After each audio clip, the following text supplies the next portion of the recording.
Bueno, estamos con Javier Kovacevic. Javier, felicidades por tu interpretación de este concierto. Esta vez estuvimos con la gran sonata Waldstein de Beethoven. Cuéntanos un poco de tu experiencia de la obra. ¿Mm? Muchas gracias. La verdad es que esta sonata es una de las piezas más importantes, considero yo, dentro de la literatura pianística. Es una de las sonatas de Beethoven del periodo intermedio, de las más grandes, ¿ya? Junto con la Passionata, los Adioses. Son piezas largas e intensas y de bastante dificultad técnica. En este caso, la pieza fue escrita en 1804, ya esto significa que Beethoven ya no estaba viviendo en Viena como un virtuoso pianista, sino que estaba en Heiligenstadt, que era una localidad remota, a la cual él se había ido porque se estaba empezando a dar cuenta de que estaba sordo. Estaba perdiendo la audición en forma paulatina. Entonces, por recomendación del doctor, él se fue a este lugar y se recluyó en una especie de cuarentena para poder mejorarse, ¿ya? En contacto con la naturaleza, solía dar paseos por entre los bosques, y tenía fe en que esto lo ayudara, pero lamentablemente no fue así. Entonces pasó por años muy difíciles, especialmente el año anterior, 1803, fue un año muy duro, porque se vio enfrentado al ostracismo social. Por ejemplo, como él se estaba quedando sordo, ya no podía tocar tan bien. Podía componer, pero tocar se le fue haciendo cada vez más difícil. Incluso esta sonata, él nunca la pudo tocar, no la estrenó nunca él mismo en vivo. Años más tarde, por ejemplo, Franz Liszt o Clara Wieck, Clara Schumann, como se le conoce también, y otros pianistas fueron las que la convirtieron en lo que es hoy, que es una sonata tan famosa y tan tocada. Pero en su momento, lamentablemente, Beethoven nunca pudo interpretarla en vivo porque le fallaba la audición. Irónicamente, esta sonata se la dedicó al conde Ferdinand von Waldstein, digo, que era un mecenas, que a él lo ayudaba mucho. ¿Por qué digo irónicamente? Porque este periodo, ya el periodo intermedio de Beethoven, que es cuando se va a Heiligenstadt, como dije antes, se le llama periodo heroico y está marcado por la admiración que Beethoven sentía por Napoleón Bonaparte. ¿Ya? Incluso en la tercera sinfonía le había escrito una dedicatoria, que después le borró porque se enojó con él, pero era un periodo en el que estaba fascinado con los ideales revolucionarios. Y curiosamente este personaje tuvo que gastar casi toda su riqueza en defender a Alemania cuando Napoleón invadió después. Pero aún así la sonata está dedicada a él. También se le conoce en algunos lugares como sonata La Aurora, ya en vez de Waldstein. Es porque en el tercer movimiento, cuando comienza de esta manera tan prístina, tan delicada, que surge con mucha dulzura, como un amanecer, ¿ya? Se le llama así, sonata La Aurora. En realidad esta pieza es una sonata que claramente no está destinada a un aprendiz, ya no es de esas sonatas que los compositores les escribían a sus estudiantes para que aprendieran, sino que está pensada para alguien que realmente domina el instrumento, excede las posibilidades de un aficionado, de todas maneras, ¿ya? También es importante mencionar que a Beethoven le había llegado un piano nuevo, un piano francés, que tenía algunas cualidades bastante novedosas. Entonces él exploró este piano y descubrió sonoridades diferentes. Por ejemplo, el pedal nuevo que tenía. Y hay algunas indicaciones en la partitura de pedal que en los pianos actuales a veces suena como que fuera mucho, ya suena un poco sucio incluso si es que uno hace el pedal tal cual está escrito, pero me imagino que en el piano que le llegó a él debe haber sonado muy bonito, con una resonancia muy especial, ¿ya? Tiene entonces estas indicaciones de pedal, tiene unas texturas muy complejas musicales. Hay algunas partes, por ejemplo, en las que uno puede intuir que Beethoven quería que se destacara una voz por sobre otra. Por ejemplo, en el primer movimiento hay una melodía muy bonita, esa que hace tam, parariram. Esa melodía son varias notas al mismo tiempo, como un coral, pero de alguna manera uno siente que hay voces que deben sobresalir por sobre las otras, ¿ya? Y eso, por ejemplo, en un clavecín habría sido impensable. También tiene un registro muy amplio, ya se usan notas muy agudas y también otras muy graves. Entonces es una sonata de mucho pianismo. Ya se ve que es una obra pensada para un piano más parecido al moderno, no tanto para un piano forte, como podían ser, por ejemplo, las sonatas de Haydn.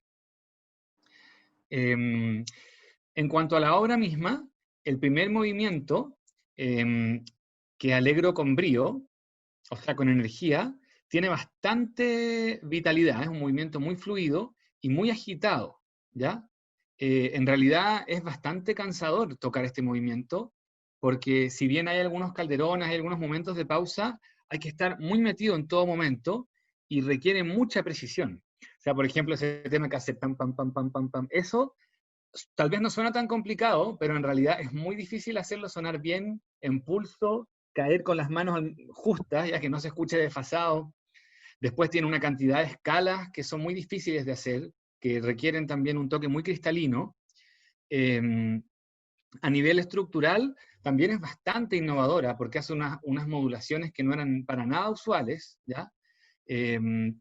Y en la coda se explora todavía más el material, ¿ya? Que se había mostrado. Una coda muy bonita, bastante larga, y muy notable, encuentro, a nivel compositivo. Luego tenemos el adagio, que en realidad el segundo movimiento podría pensarse que es uno solo, ¿ya? Que el adagio es parte de lo mismo que viene después. Segundo y tercero en realidad podrían ser un solo movimiento. Algunas veces se le describe así. Pero como sea, es una introducción, ¿ya? Una parte no muy larga, pero sí muy misteriosa, con un carácter bastante intelectual, requiere mucha concentración para no perder el pulso, siempre estar contando interiormente, ¿ya? Para que sea lenta, pero que sea intensa, que se sienta esa tensión entre un pulso y otro, ¿ya? Que no se apure, que no sea lente, que las pausas sean precisas y tengan sentido, que se mantenga dentro de una atmósfera pianísimo, sin subir demasiado el volumen y sin hacer crescendos donde no están escritos. En ese sentido es una pieza intelectualmente cansadora también. Y luego viene el tercer movimiento que surge desde esta atmósfera que deja el segundo, pero es muy distinto, ¿ya? Este tiene como un carácter pastoral, si se quiere, ¿ya? Bucólico, una cosa muy, muy pura, muy bonita. Como decía antes, esto de la aurora, ¿m? Eso se siente. Y también tiene entre medio unos fragmentos, digo, que son extremadamente vigorosos, que son fuertes, que requieren mucha energía, que son apoteósicos finalmente. Por ejemplo, ese que hace pam, pam, pam, pam. Esa parte es muy difícil de tocar, porque hay que hacer unas escalas muy rápidas en la mano izquierda, que vienen una tras otra, y todo fuerte. Entonces es intenso. Ni que hablar del final, ¿ya? ¿Qué decir de ese final? Que es muy difícil técnicamente, es largo también. Viene toda esta parte de tresillos rápidos que hace taca, taca, taca, taca, taca, taca, taca, y después de eso viene toda otra sección que tiene trinos, que tiene una melodía por arriba que hay que destacar encima del trino, después tiene unos arpegios, tiene un glissando también muy especial, que yo no lo hice porque no puedo hacerlo en el piano nuevo porque me duele un poco la mano, lo hice con un truco que logré descubrir para hacer la escala igual y que suene el glissando, pero originalmente eso se tenía que hacer así, hacer un glissando de octava. Un glissando es cuando uno toca así, como así, pero con una octava. Y eso realmente no, en un piano moderno es muy difícil. Seguramente en esos pianos más blanditos se podía hacer. Bueno, en algunos pianos resulta, digamos, pero efectivamente ese arreglo que hiciste tú también se usa, digamos, se usa. En el concierto número 1 de Beethoven también al final antes el final del primer movimiento también hay una opción de hacer un glissando largo también en do mayor, de octavas, pero para poder tocar el bajo que es otra obra. Pero normalmente se elimina si es que el piano no lo permite. Pero bueno, pero es un momento característico de la sonata, obviamente, pero muy interesante lo que comentas digamos, de la estructura, y por supuesto que tocar la Waldstein es un desafío ya pianístico eh, tremendo y grande, digamos, y que requiere ya de un virtuosismo y de un profesionalismo pianístico concreto, digamos. No cualquiera toca estas grandes obras. ¿Mm?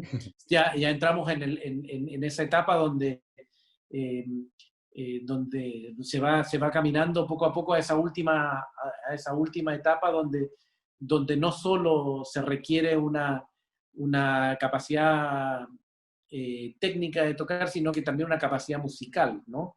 Una capacidad musical de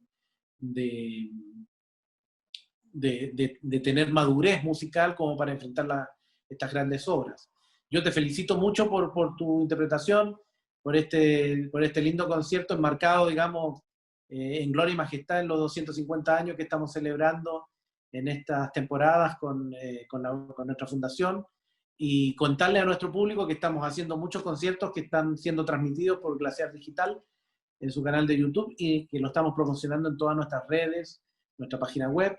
Y contarles como anécdota también que Javier, aparte de ser un muy buen pianista, además estudió teoría de la música, estética, por lo tanto, él está encargado en toda esta programación de poner de ayudarnos a todos los músicos con datos anecdóticos y datos biográficos de las obras y de los compositores, un poco como si hubiésemos estado en un concepto de concierto, digamos, presencial. Habríamos tenido unas notas al programa.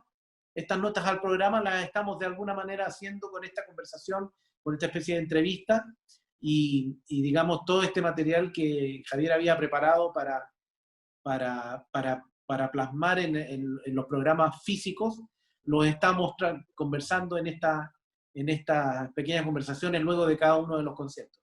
Así que los dejamos invitados para seguir conectándose a todos nuestros programas, a todas nuestras transmisiones de conciertos, que van a durar hasta el 20 de diciembre.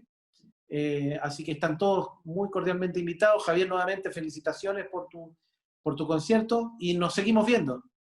Que estén muy bien. Muchas gracias.